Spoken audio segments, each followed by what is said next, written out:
Bab 47. Lesikin marah. Di kediaman keluarga Xiong, ada dua mayat yang terlihat, satunya adalah Bobby Xiong, satunya lagi adalah Shawn Xiong. Keluarga Xiong adalah keluarga kelas 1 di Jiangsu, saat ini ada banyak orang yang berkunjung setelah mendengar berita tersebut.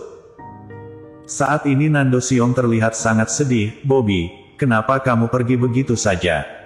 Kakak masih ingin bekerja sama denganmu untuk membangun keluarga Xiong menjadi lebih berjaya lagi, namun sekarang kamu meninggalkan kakak seorang diri, bagaimana kakak bisa menyelesaikan harapan kita berdua ini?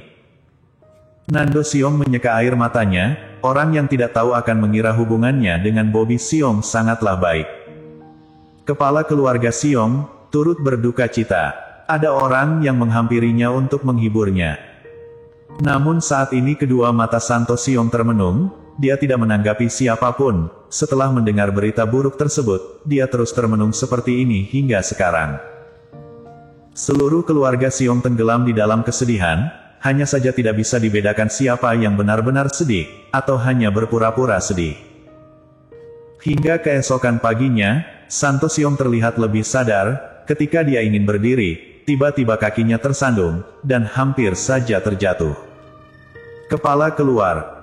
Ada orang yang berteriak, cepat papa kepala keluarga. Menyingkir. Santo Xiong berteriak, seketika tidak ada orang yang berani mendekat. Kemudian terlihat dia memegangi tongkatnya, dengan kekuatannya sendiri berdiri. Saat ini, semua orang dapat merasakan kemarahan dari tubuh Santo Xiong, bahkan Nando Xiong juga terlihat terkejut. Meskipun Santo Xiong sudah tua, tetapi keluarga Xiong dapat berada di posisi kelas 1 sekarang, semua itu karena usahanya, jadi bagaimana mungkin dia seseorang yang biasa saja.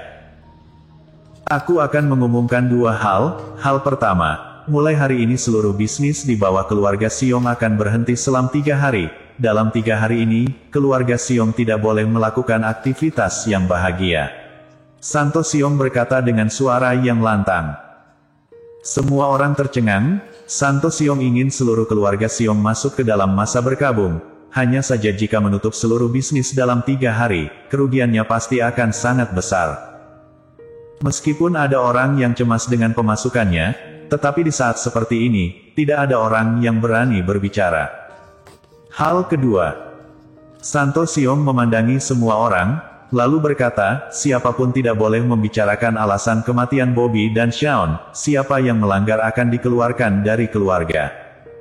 Setelah mendengar ucapan tersebut, semua orang sangat terkejut.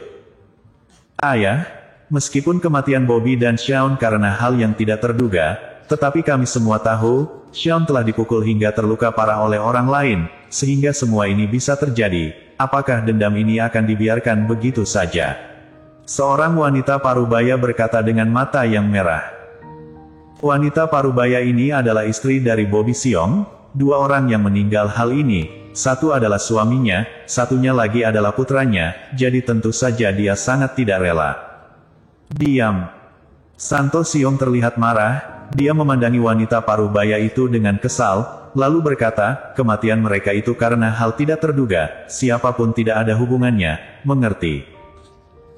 Wanita parubaya itu terkejut karena Santo Xiong yang begitu marah, jadi dia segera terdiam, meskipun tidak rela, dia hanya dapat menahannya, karena jika Santo Xiong benar-benar marah, maka hidupnya akan menderita. Dua hal yang aku bicarakan tadi, apakah kalian sudah mengerti? Santo Xiong memandangi semua orang, lalu bertanya. Mengerti. Semua orang menjawab dengan serempak. Bobby, ikut aku. Dan ketika Nando Xiong sedang bingung, tiba-tiba Santo Xiong memanggilnya. Nando Xiong segera mengikutinya, dan masuk ke ruang buku. Apakah kamu mengerti kenapa tadi aku berkata demikian? Tatapan Santo Xiong tertuju pada Nando Xiong, ekspresinya terlihat datar, tidak terlihat senang atau marah. Nando Xiong menggelengkan kepalanya, ayah, aku sebenarnya ingin bertanya langsung padamu. Kenapa kamu tidak balas dendam? Dia dapat membuat tempat hiburan keluarga Xiong disegel dalam waktu yang singkat, kemudian dapat membuka seluruh tempat hiburan dalam waktu yang singkat juga. Hal ini membuktikan dia memiliki kemampuan yang besar. Jika ingin menghabisi keluarga Xiong, itu adalah hal yang mudah baginya. Di mata Santo Siong muncul kilauan yang bijak, jika saat ini kita mengumumkan dia yang telah mencelakai Bobby dan Shaun, maka apakah dia masih akan membiarkan keluarga Siong begitu saja? Nando Siong sama sekali tidak memikirkan Jerry Yang, jadi dia tidak mengerti maksud dari Santo Siong sebelumnya, dan saat ini akhirnya dia mengerti. Meskipun dia sangat kuat, tetapi bagaimanapun Bobby dan Shaun mati karena dia, apakah kita hanya dapat menahan diri begitu saja? Kedua matanya menjadi merah, terlihat sangat tidak rela. Santo Siong menyipitkan matanya menatap Nando Siong, kemudian bertanya, menurutmu, kematian dari Bobby dan Shaun, apakah mungkin ada orang yang melakukannya? Semua itu memang karena seseorang. Dia adalah petarung di sisi Jerry Yang, dia yang mengakibatkan Shaun terluka berat, sehingga membuat Shaun mati, lalu juga hal tidak terduga yang dialami Bobby juga karena hal itu.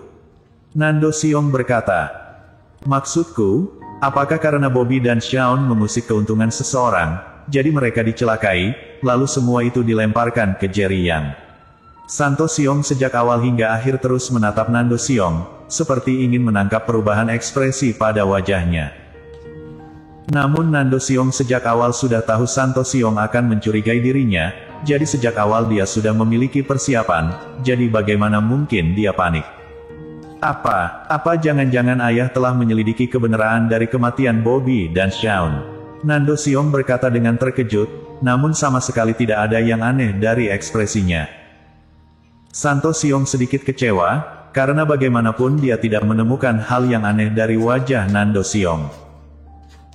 Santo Siong dengan serius berkata, Nando, benar katamu, kematian dari Bobby dan Shaun tidak boleh dibiarkan begitu saja. Aku hanya memiliki kamu saja, selama kamu dapat mewakili mereka balas dendam, maka aku akan segera menyerahkan posisi kepala keluarga kepadamu. Jadi maksud ayah jika aku tidak bisa membantu Bobby dan Shaun balas dendam, maka kamu tidak akan menyerahkan posisi kepala keluarga kepadaku. Nando Siong menyipitkan kedua matanya. Santo Siong mengangkat alisnya, sekarang aku hanya memiliki seorang putra saja, selain kamu yang bisa menduduki posisi ini, aku masih bisa memberikannya kepada siapa lagi? Bukankah kamu masih memiliki putri? Lalu masih ada menantumu? Mungkin saja suatu hari nanti kamu marah, dan menyerahkan posisi kepala keluarga kepada mereka. Nando Siong tiba-tiba tersenyum, bagaimanapun, mereka baru darah kandungmu, sedangkan Aku hanyalah anak hasil perselingkuhan saja. Alasan kamu selalu mengumumkan di publik bahwa aku akan menjadi penerus kepala keluarga hanyalah untuk menjaga keamanan putramu dan cucumu yang tidak berguna tersebut. Menurutmu, aku benar atau tidak? Sembarangan. Santo Siong marah besar, dia benar-benar terkejut. Dia tidak tahu sejak kapan Nando Siong telah mengetahui hal ini, namun ucapannya memang benar. Aku tahu, kamu meminta aku melakukan balas dendam untuk dua orang tidak berguna itu, tujuannya hanya ingin memanfaatkan aku membunuh orang lain, bagaimanapun kamu baru saja mengumumkan kematian dua orang tidak berguna itu tidak ada hubungannya dengan siapapun. Dan setelah aku mencari Jerry yang nanti, dan berhasil, maka aku sudah mewakili dua orang tidak berguna itu balas dendam, sedangkan jika aku gagal, kamu akan menyalahkan diriku sepenuhnya. Ayahku, beberapa tahun ini kamu sudah kelelahan untuk melindungi dua orang tidak berguna itu, namun tidak masalah, sekarang mereka telah mati, jadi kamu tidak perlu mencemaskan mereka lagi. Nando Siong terlihat tidak takut, setelah dia mengatakan semua ucapan itu, kedua mata Santo Siong melebar, lalu dengan kesal berkata, keluar. Cepat keluar, meskipun mati, aku juga tidak akan menyerahkan posisi kepala keluarga kepadamu. Akhirnya ayah mengakuinya, jika aku telah melakukan hal-hal yang tidak berbakti, bukankah seharusnya kamu memahaminya? Nando Siong tersenyum picik. Apa maksudmu? Santo Siong merasakan firasat buruk. Dan di saat ini, seorang pria parubaya masuk ke dalam. Cheo Siong, ini adalah surat warisan yang aku buat untuk perwakilan kepala keluarga. Kepala keluarga sudah tanda tangan, kamu periksalah, jika tidak ada masalah. Selanjutnya hanya perlu cap jari dari kepala keluarga saja, dan surat warisan ini akan bernilai. Pria parubaya itu berdiri di sisi Nando Siong dengan hormat, lalu dia mengeluarkan sebuah surat warisan. Ketika melihat pria parubaya itu muncul, lalu mendengar ucapannya, Santo Siong langsung berdiri, lalu menunjuknya sembari berkata, kamu, apa yang kamu katakan? Sejak kapan aku membiarkan kamu menuliskan surat warisan untukku? Lalu sejak kapan aku memberikan tanda tangan? Pria parubaya itu tersenyum, kepala keluarga, di atas surat warisan ini sudah ada tanda tanganmu. Setelah berkata, dia juga memperlihatkan surat warisan di depan Santo Siong. Ketika Santo Siong melihat isinya, dia langsung marah besar, kamu sudah menipuku. Setelah berkata, jantungnya langsung terasa sakit, wajahnya menjadi pucat, dia mencoba mengambil obat jantung di sakunya dengan tangan yang bergetar. Namun tiba-tiba Nando Siong tersenyum, lalu berjalan ke depannya, mengeluarkan obat jantung tersebut, dan melemparnya keluar jendela. Ayahku yang tercinta, masih ada satu hal yang ingin aku beritahu sekarang. Nando Siong berjalan ke depan Santo Siong, dan berkata di sisi telinganya, sebenarnya, kematian dari dua orang tidak berguna itu adalah tindakan aku. Kalau begitu kamu segeralah pergi menemani mereka. Mengenai keluarga Siong, aku akan merawatnya dengan baik. Setelah Nando Siong berkata, kedua mata Santo Siong melebar, dia sangat emosi, dan dengan cepat dia kehilangan nafas, lalu meninggal dengan tidak tenang. Ayah! Tiba-tiba muncul suara teriakan yang sedih dari dalam ruang buku, cepat panggil ambulan. Cepat panggil ambulan. Dalam waktu 2 hari, keluarga Siong kehilangan 3 orang. Ketika berita tersebar, seluruh Jiangsu terkejut. Dahulu ketika hidup, Santo Siong beberapa kali berkata ingin mewariskan posisinya kepada Nando Siong. Saat ini dia juga memiliki surat warisan, dengan ini Nando Siong akhirnya mewarisi posisi kepala keluarga tersebut. Keluarga Qin, setelah Tuan Besar Qin mendapatkan kabar tersebut, dia juga sangat tercengang, kemudian dia segera memanggil Jesse Fang. Jesse Fang, kakek berikan kamu tugas yang penting, kamu harus mendapatkan William Yang, jika kamu bisa masuk ke dalam keluarga Yang, maka keluarga Qin pasti akan ikut melesat ke atas. Tuan Besar Qin berkata dengan sangat serius. Beberapa hari ini, Jesse Fang selalu bersama dengan William Yang, dan sejak awal dia sudah tenggelam di dalam asmara. Jadi dia dengan bangga berkata, kakek tenang saja, dapat dikatakan aku sudah menaklukkannya, dia juga sudah berjanji kepadaku untuk melamarku setelah dia kembali ke kota Zhou. Haha, bagus. Ketika Tuan Besar Qin mendengar hal tersebut, dia langsung merasa senang. Ketika keluarga Siong berturut-turut kehilangan 3 orang, bahkan seorang Santo Siong juga meninggal, baginya hal ini tidak sesederhana kelihatannya.